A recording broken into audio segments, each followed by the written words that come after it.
It's been an interesting journey. I mean, we were in the UK for about 8 days ahead of the game with quarantines, etc., and didn't see a drop of rain. Beautiful sunshine. You could have played cricket every day, and then the night before the first day's play, it starts raining, and then obviously we haven't had much joy until just the last hour or two. So it looks like the cloud's breaking up a bit, and the game's interestingly poised. I think it's moving along, and it's in good shape. But it's been fascinating Test cricket.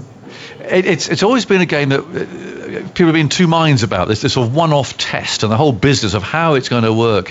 What happens if it's a draw? What happens if the weather comes in, and so on? I mean, but actually the sixth day at least adds something to that. But are you going to be interested to see how this whole thing sort of pans out? Yes, definitely. I think this is a long game with the Test Championship. It was a decision that was made about 3 years ago to establish the World Test Championship, and we had all the member countries supportive. It needed to fit around a number of existing constraints, such as a 5 Test Ashes series, and we wanted all of the matches to have relevance and to count and towards the Test Championship.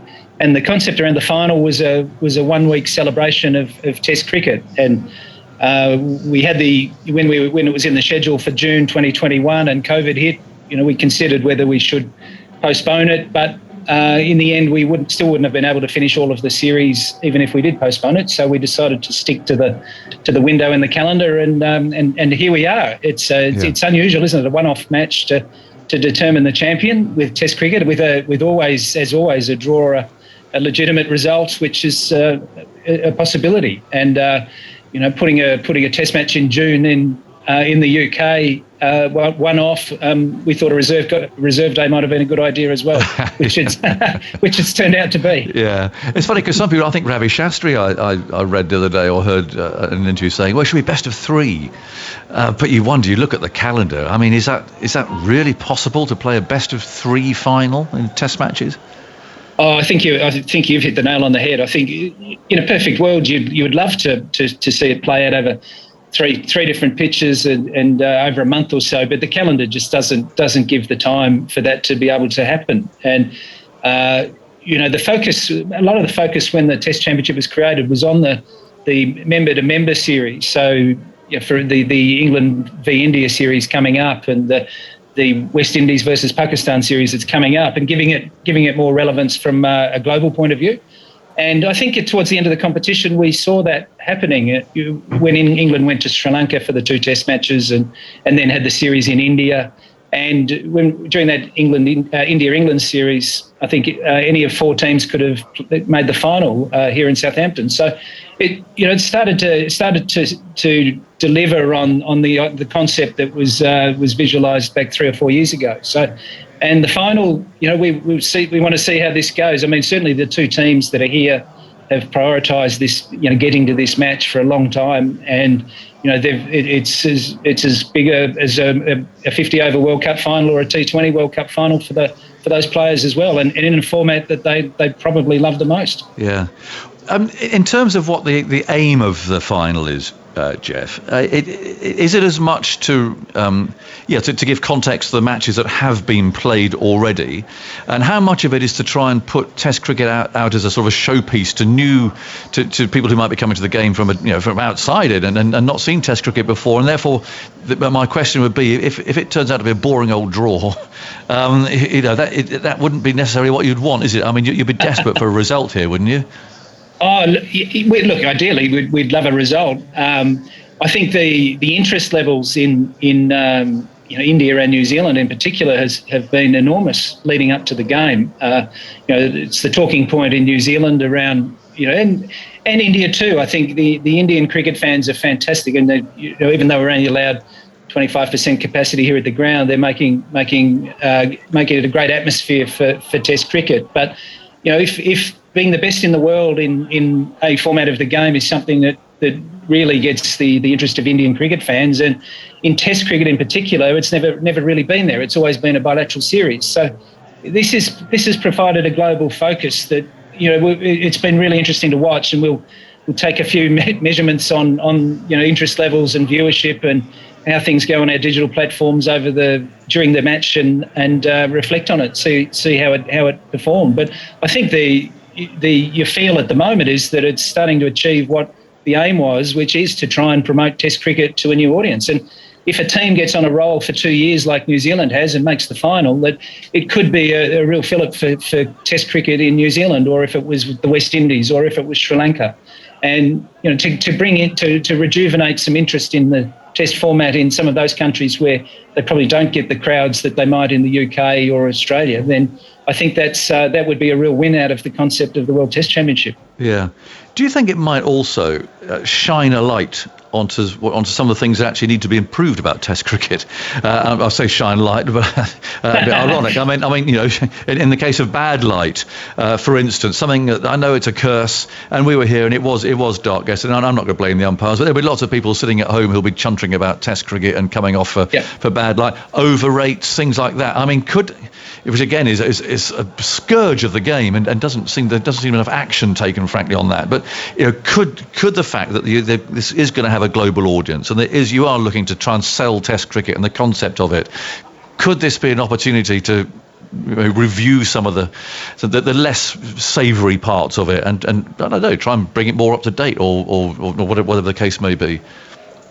Yeah, I think it's a good point. I mean, I was as frustrated as anyone yesterday when we came off for light. But I remember last year we had some issues at Southampton when there were 2 back-to-back matches here as well. And I think in the second match, the umpires really let play go on, and the players started complaining after the match that they couldn't pick up the ball when they were fielding. And there is a line there somewhere which where it goes from being a reasonable contest and providing entertainment to being unsafe. And when you're out there and the ball's moving around at that pace and people aren't seeing it well, then you're starting to get into those conditions. And we're sitting up in the stands like you are, and we're not out in the middle. And I think that some of the feedback from the umpires is it's very different out in the middle, and it was difficult to pick up yesterday. So.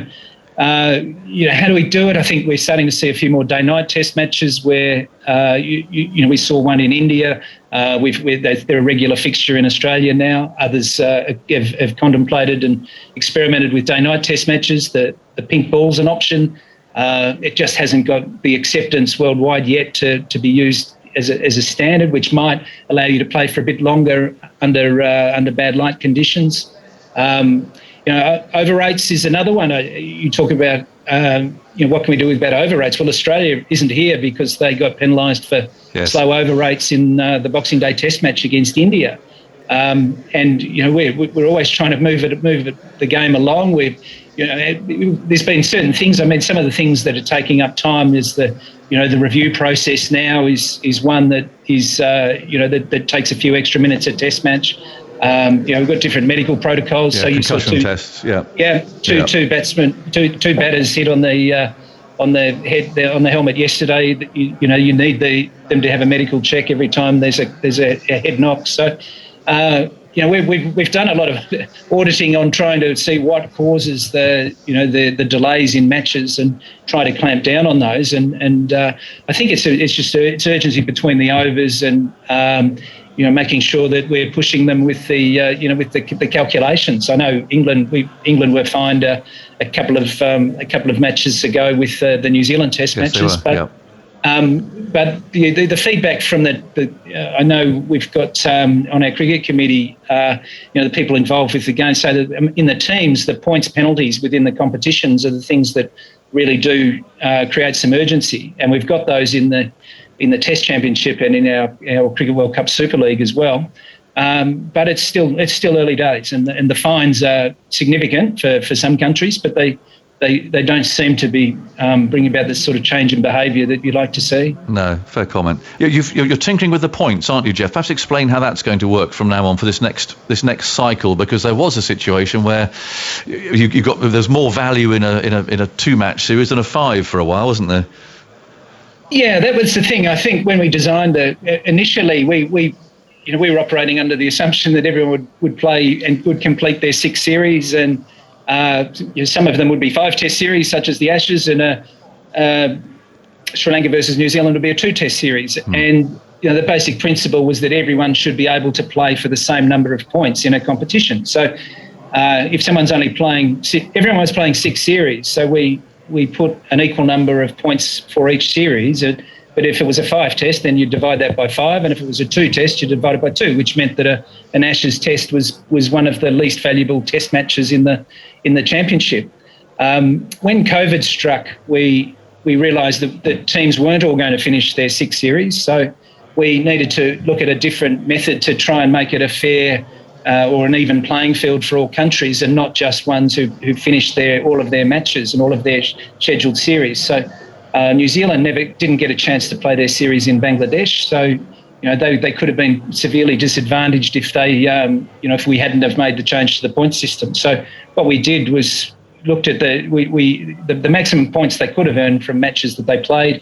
What percentage of those points did they actually win? And that gave us a bit of flexibility to adjust for matches and series that weren't played. So we're going to continue that concept into the next cycle. So it'll be percentage of points won will be how the teams are ranked. But instead of a scale of points available, depending on whether it's a match in a 5-test series or a 2-test series, every match will be worth 12 points. Right. Whether it's, and then you'll be judged on what proportion of those. If you play 6 tests and you've played for 72 points and you win 36, you're at 50%. And that's the way it'll be. So every test match has got the same value, regardless of who's playing in it in terms of overall points. But you still got to have some sort of a system to compare teams that play 20 odd test matches like England does, and maybe 12 or 13 like Bangladesh might. Hence the percentage rate that will still count at the end of the day. Yeah. No matter how many points in a way. The problem, Jeff, is India and Pakistan not playing each other. It's sort of, it doesn't make a mockery of a World Test Championship, but it doesn't help, does it? The fact that 2 leading teams don't play each other. Yeah, that's right. I mean, at the time the competition was designed, that was the reality of the relationship between those 2 countries. And what we did we had 9 teams that were playing, actively playing Test cricket at the time that the competition was established, and we started off trying to model playing 8 series, so playing each other country over the course of a 2-year period, because the view was that anything longer than 2 years is very hard to keep a narrative going, and so they felt that 2 years was the right duration for a competition. But when the members all got together and tried to build a calendar that had 8 test series in it over those 2 years, it just didn't fit around the other white ball cricket and the ICC events and their home 2020 leagues, etc. So we found that the calendar only allowed 6 series to fit it in over those 2 years. So it isn't a perfect structure, but I think by having something in and seeing it through one cycle now, with the second cycle about to start, I think that's a better platform to make improvements to it than to try and strive for something that's perfect first up, because I think it would have been hard to get approved 3 or 4 years ago, because we can all think of things that we'd do differently around the structure of the Test Championship. But we needed something in to start the process and start seeing the benefits. And I think we've achieved some of that over the last 6 months. Yeah. And is the ICC doing anything to try and put pressure on those 2 countries to play? I mean, let's face it, what the Prime Minister of Pakistan is one of the greatest all-rounders the game's ever known. I mean, can't cricket and the ICC have some sort of influence, or mediation, or just something? Can cricket do anything to help?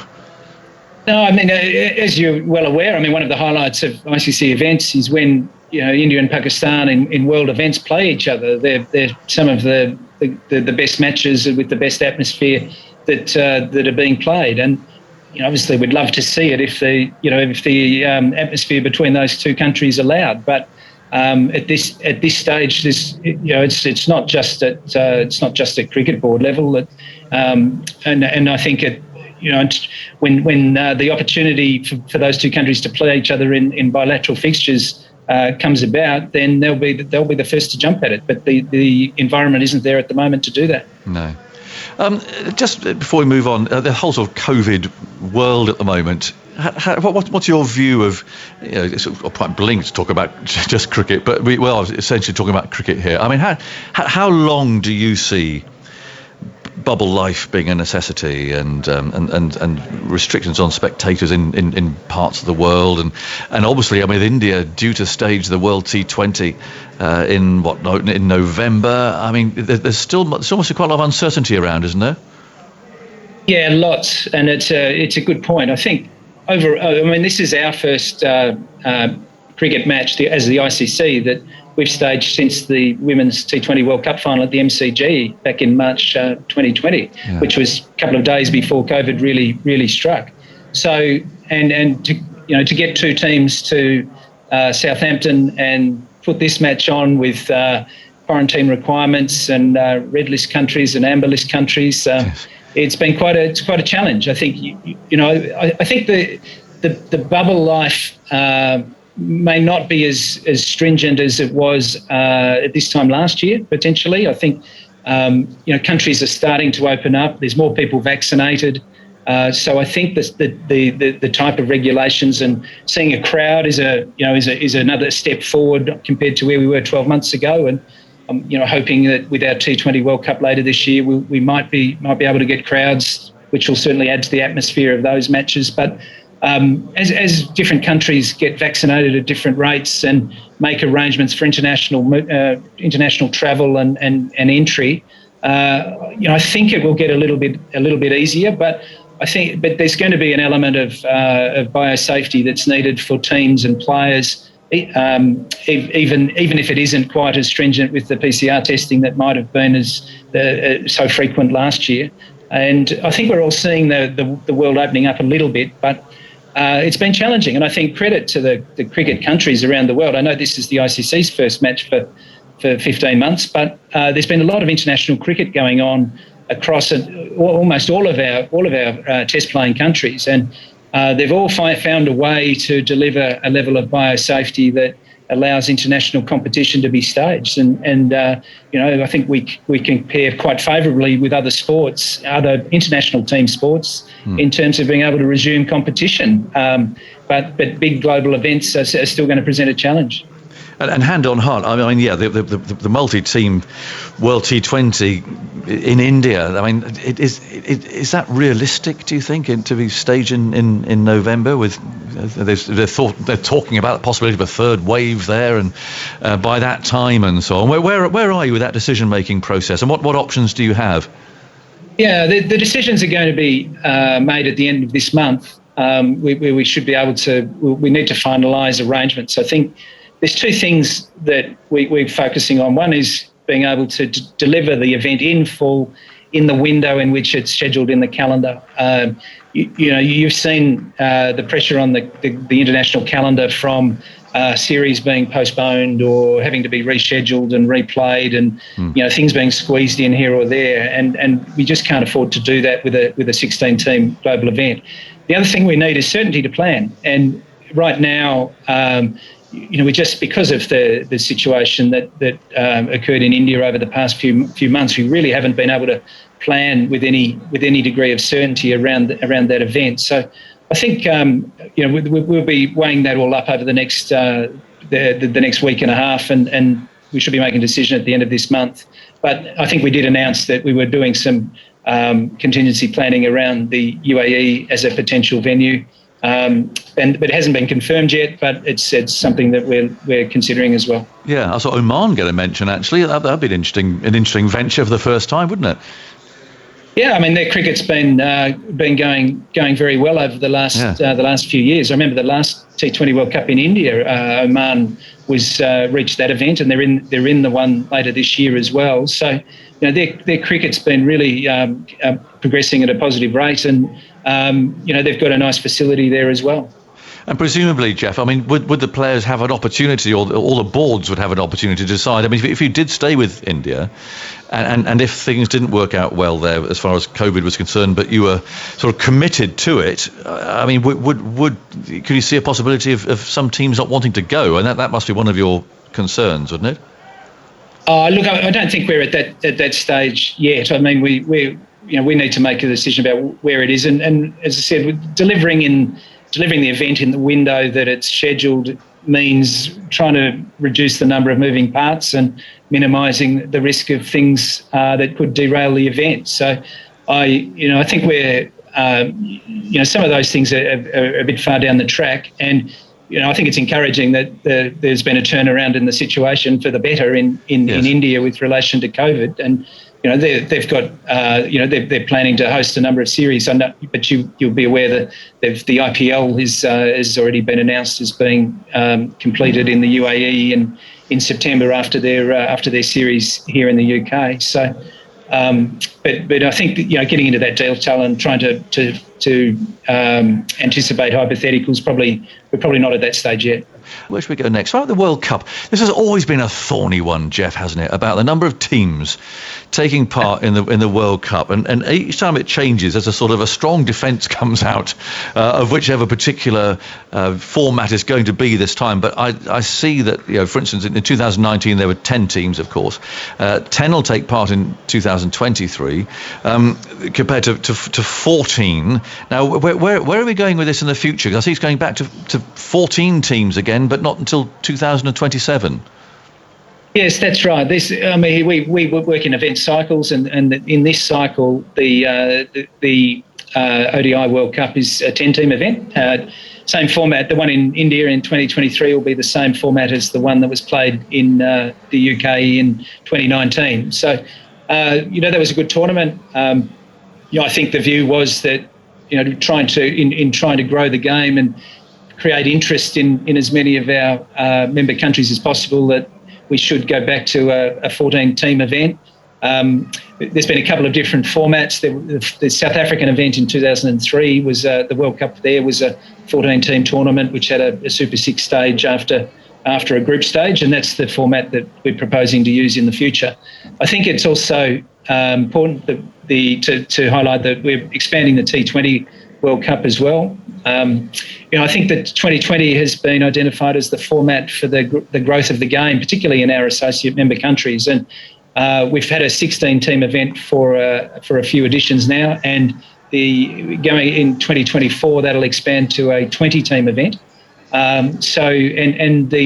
It'll be played every 2 years for both men and women. So all of our associate members will have a pathway to qualify for getting into a T20 World Cup every 2 years. So it really is a format that's going to create opportunities for them and can provide a playing focus for them as well. Yeah, with all these competitions, Jeff, and talking about the men's game at the moment, but is the World Test Championship a means of making sure that the members all buy into Test cricket? I mean, they are being nailed down to absolutely make sure that Test cricket isn't swamped by IPLs or all the other T20 leagues that are coming up, and that this is a way of actually protecting Test cricket actually by making sure that all members do actually buy into it.